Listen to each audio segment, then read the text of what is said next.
Sarah gave me a good hard stare, sensing she did not have the entire picture before her. "It's your neck," she finally said. "Mind she don't see you leave." I near ran up the Golden Hill Tavern, my raw blisters hurting with every step. Captain Morse was idling on the porch, smoking a pipe. He disappeared inside when he saw me and was waiting in the alley before I reached it. "Here," he handed me a loaf of bread. "You made me come up here for this?" I asked. "Take it to Dibdin," he said, fighting a smile. "There's a note baked inside." "A note? It contains wondrous news." He looked ready to jump out of his skin. "Washington has beaten them." "Sir?"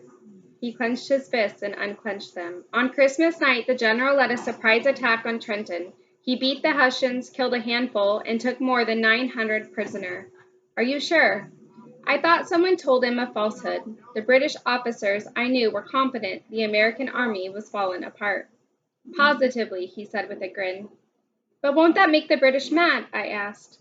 "I truly hope so. I hope the king is so upset he jumps up and down on his crown. This war is not over, not by a long shot." I handed the bread back. "I'll tell them the news, but I cannot pass a note that could land me in jail." He shoved the loaf back at me. "You are a serving girl delivering a tavern loaf to the starving prisoners. You don't know about the note. But why is it necessary?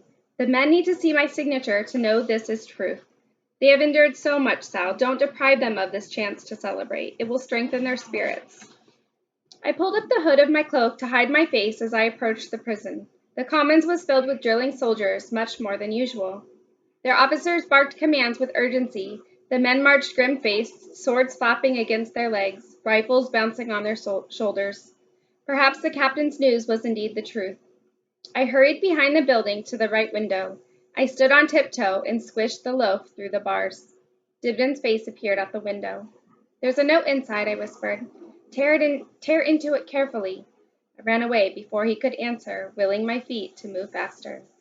I had walked a block south when an enormous roar erupted from the prison. Hundreds of throats cheering, hooting, hollering, hundreds of hands clapping and feet stomping with joy. The noise was such that folks stopped what they were doing and ran out of doors to stare. The news spread from the prison as fast as it had spread from cell to cell. The rebels had attacked instead of running. The rebels had advanced instead of retreating. The rebels had won a battle. Folks could scarce credit it. Okay. So I want to know what you guys are predicting is going to happen next. But I wanted to go back to earlier when Isabel briefly heard the sound of buzzing bees and felt the ashes of sadness settle. On page 246, it says, "She can do anything, I can do nothing. The ashes of sadness and the buzzing bees of melancholy all spun a storm inside of me." I'm making a prediction. I think that this is going to be the last time we hear the sound of bees or feel the ashes of sadness settle over Isabel. I think she now knows that Madame Lockton cannot chain her soul. I think Isabel also knows that there's plenty that she can do to try to get her freedom if she remains strong and courageous. So I don't think she's going to give up hope yet. And then I wanted to ask you guys to draw a picture of what you think is inside Isabel's heart and soul. Here's an example from my book. So there's Ruth's doll, reading, and seeds.